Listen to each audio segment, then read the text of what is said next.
Recovery Daily podcast. I'm your host, Rachel Abbasi. I'm a grateful recovering alcoholic and stroke survivor. And I have been liking taking off on the weekends from the podcast. Although when I come back on Monday, I'm like, I've missed you. This is everything that has happened in my life. Um, but I think it's been good.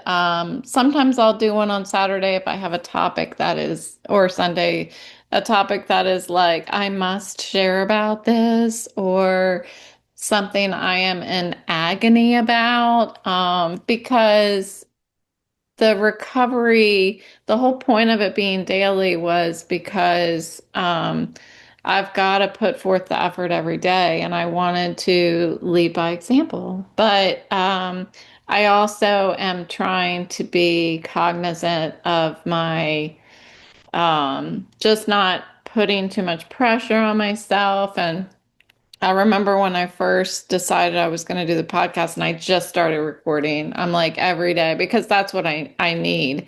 And I remember my boss from the job that I had just left was like, maybe that's a little too much. Maybe you're putting too much on yourself. And I mean, does that surprise you? No, not really. So, I was like, it's fine. Like, this is what I need. That's the point. So anyway, I hope it's not terribly upsetting for all of you that I have been taking breaks on the weekend. I'm sure that everyone is surviving. The world still keeps turning without the podcast. I know that, but I do like to check in every day. Um, so today, what I wanted to talk about is how recovery is like this way of life. And that recovery, it's a way of life. It is seasonal. Sometimes the seasons last a month, and sometimes the seasons last a week. Sometimes the seasons are a couple days, but it's really just it's to treat it like a garden. Um, there are these old habits, destructive patterns. Those are like removing the weeds and the debris. When the wind blows, when the storms come by, right? Afterwards, there's like all this debris in my garden. And that is what happens in my recovery when anything rocks the boat, when anything just starts triggering some of my old behaviors. There it pulls up some of that debris, and so I need to take a look at myself every day, and it helps if I have a rhythm to it rather than just showing up when I feel like it, having it be a habit. So when I first started sobriety, I heard a lot about, and I felt like I was kind of thinking it too. How long do I go to these sobriety meetings? When am I going to be cured? And I'm never going to be cured. Sobriety is a way of life. And I didn't understand that in the beginning. It wasn't until really I started to get to step 10 where I'm introduced to the idea of doing my daily inventory. I had already gone through steps 4 and 5 where I'm doing a searching and fearless moral inventory of myself, and then going out and making my amends. Sorry, I couldn't think of the word. Making my amends and looking at my old behaviors and learning from the tools in the program how to make a change in the moment when I'm dealing with somebody else and I'm starting to feel some of that yuckiness, remembering like in the moment, oh, this is what I learned in the program, and this is how I can approach this person a little differently. That was how this way of life started for me, and how I started to understand that it's like an ongoing project. And just like my garden outside, I am always trying to put more and more flowers in it.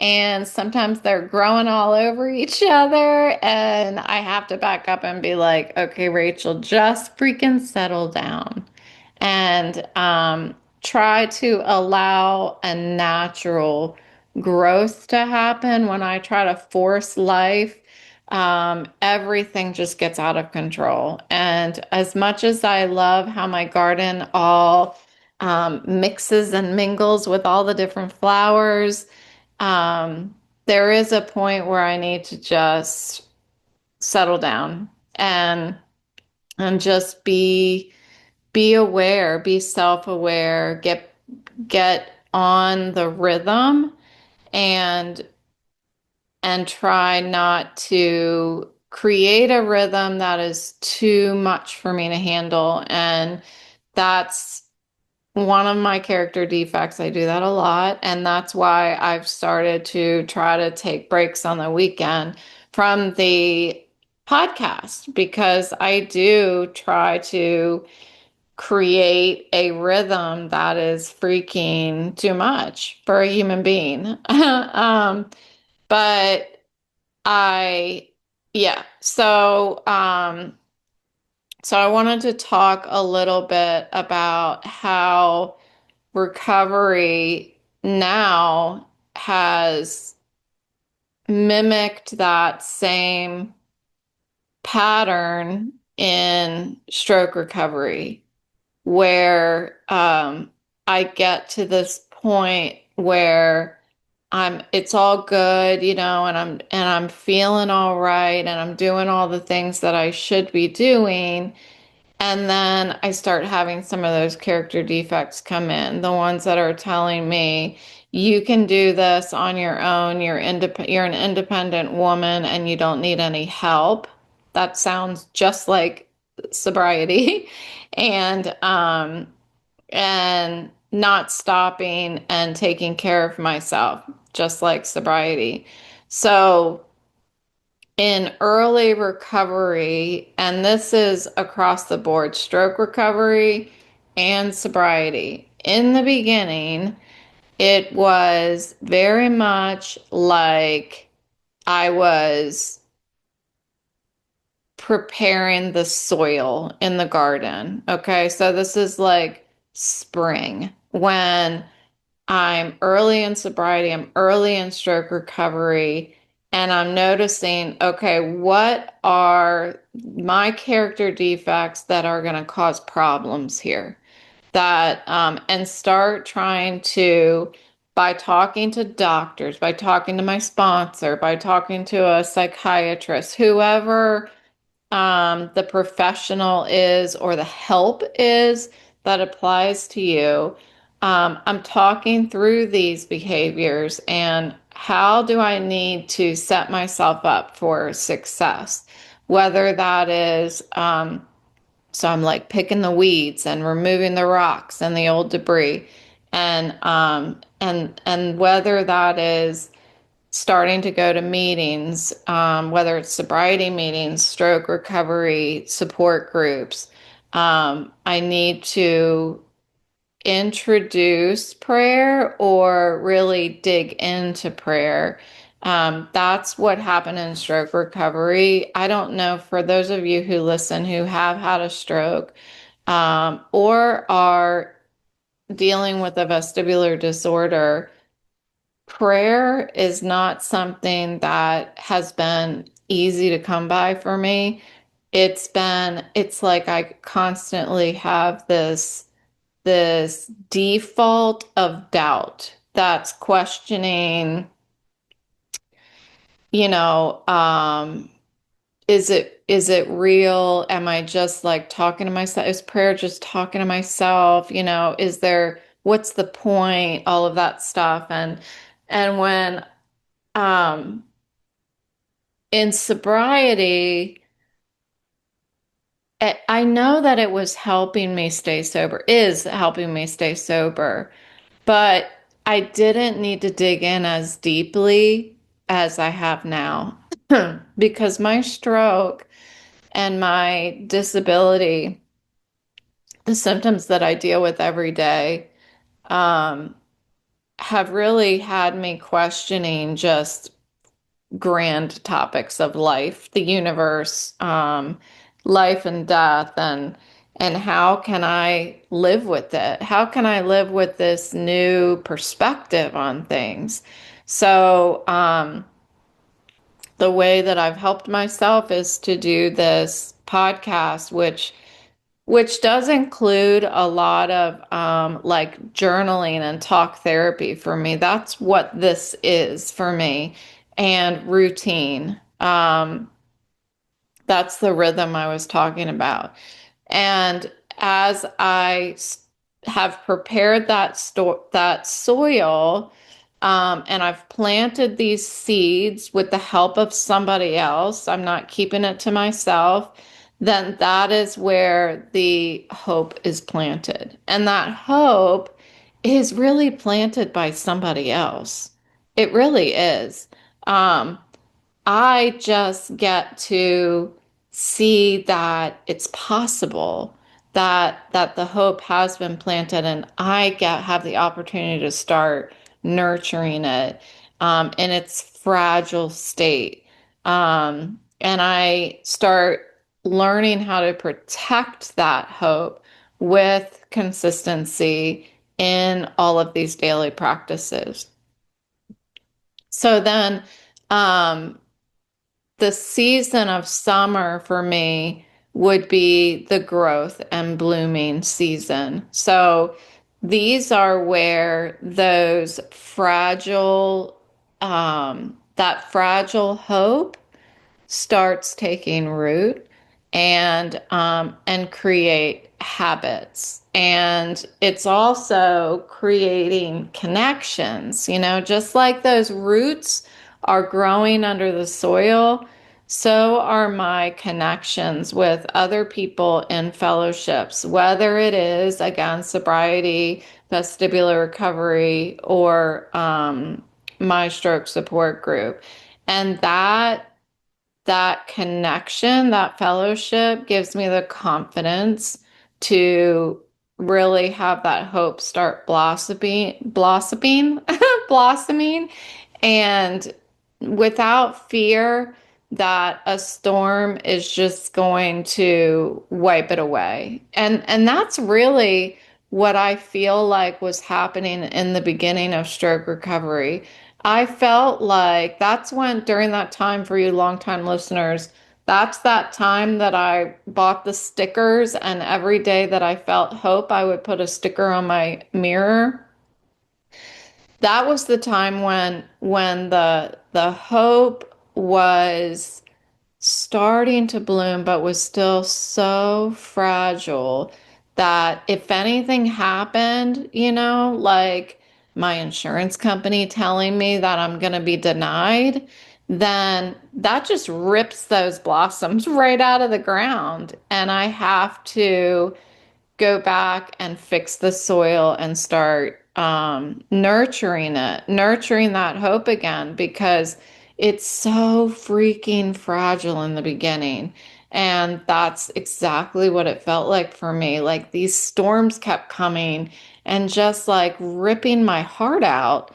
That's what it felt like.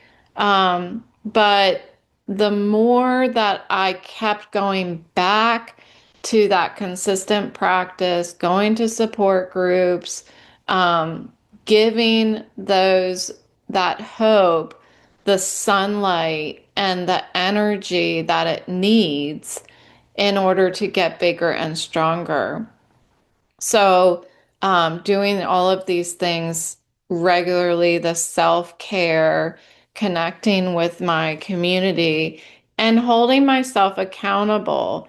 The podcast has been a great way for me to hold myself accountable. It's like I made a commitment and I have an audience who I feel good about, like, people are waiting to hear the next episode, are looking forward to hearing the next episode.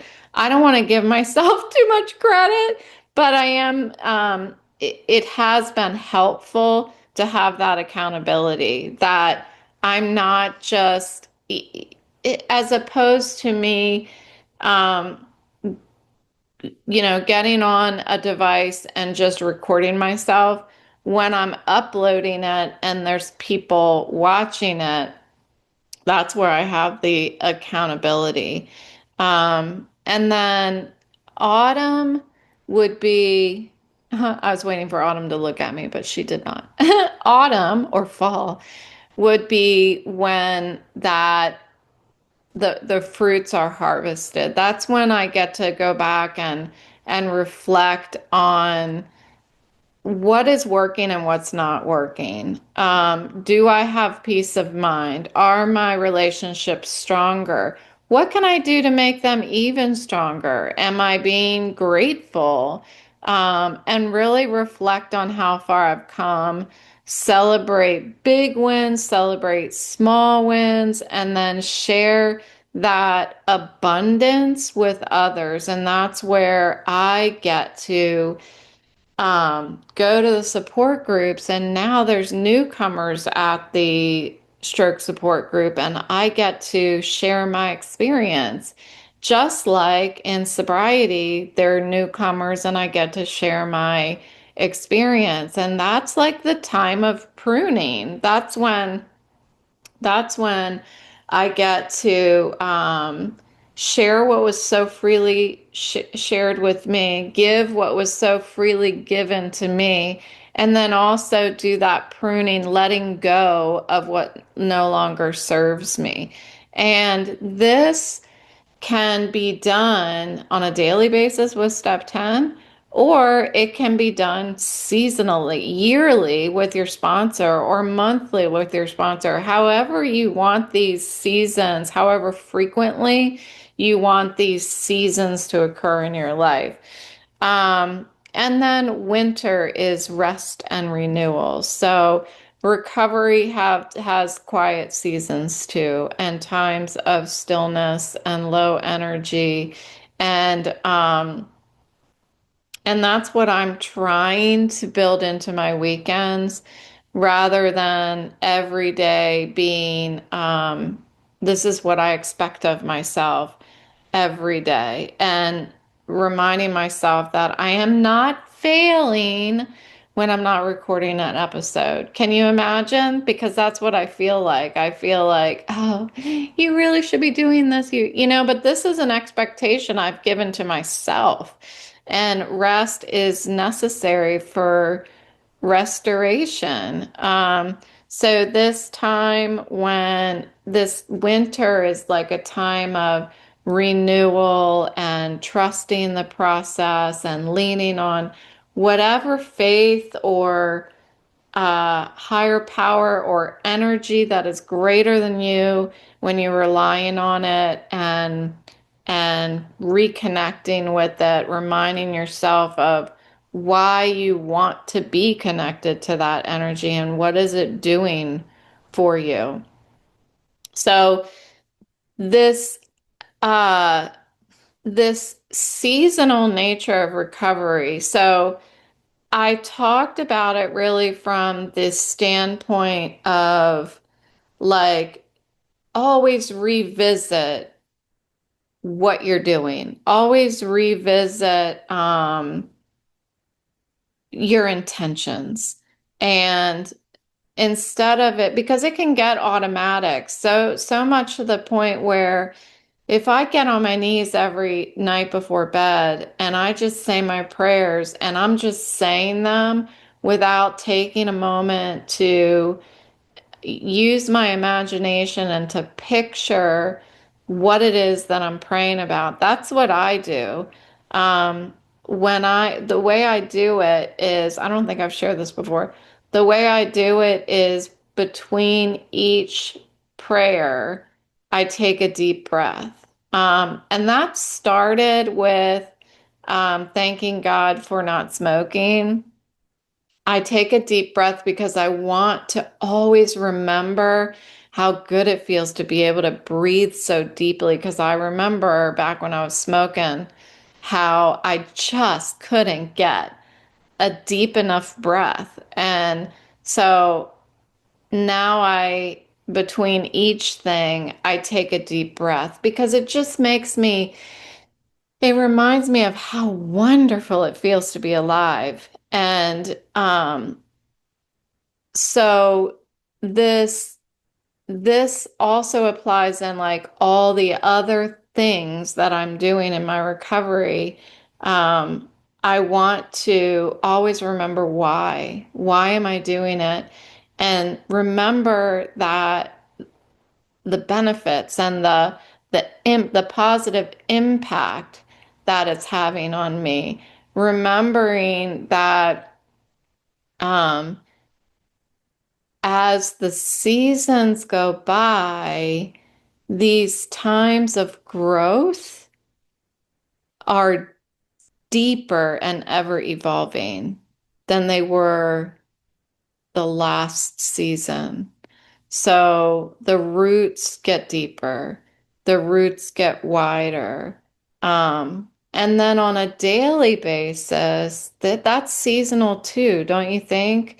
There's some days I wake up and it is bitter cold winter, and that is just what it's going to be today, and I don't want anybody to bother me, and I'm pissed off, that I'm a victim of my of everything. And that's okay because that's human. I don't want to admit that that happens, but it's okay that that happens because I'm human.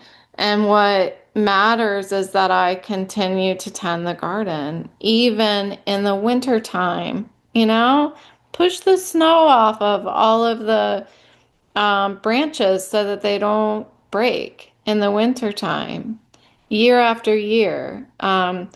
That is how I try to continue to tend the garden, even on difficult days, difficult seasons, however long it lasts for you. So it's kind of a multiple angles on the seasons of recovery. And the reason why this came up for me today is because I was on LinkedIn and the organization called Stroke Onward. I'm a big fan because again, those of you who are longtime listeners, Deborah Meyerson, who is the founder, her and her husband of Stroke Onward, wrote a book, and the book was just absolutely great for me because she talked a lot about um, feeling like you've lost your identity when you have a stroke. And I felt exactly like that. And she talks through with honesty a lot of the anger that she felt for, she didn't know where to put the anger, whether it was expressing it towards her husband or her family. Then she talks about like why she felt the anger and how she has gone on this road of rebuilding maybe an identity for herself. So the book is called Identity Theft. Anyway, I went on a tangent. So Stroke Onward posted a question this morning about what would you tell somebody if they said that recovery has an end or something like that? Because recovery doesn't have an end. And that's what came up for me was it not only doesn't have an end, but it is seasonal and it's dynamic and it's a way of life. And so this garden metaphor really worked for me. So that's what I've got. And thanks for listening today. I've been making lots of jewelry. So check out my Etsy. It's recoveryupcycling.etsy.com. And I even shared about it on Facebook and I got a purchase. So that's really exciting. I've been learning a lot about how to make jewelry better, and I think that everything's getting cooler and cooler. I know that it's awesome jewelry if I would wear it, and so it's awesome jewelry. So check that out, and thanks for listening, and I will talk to you tomorrow.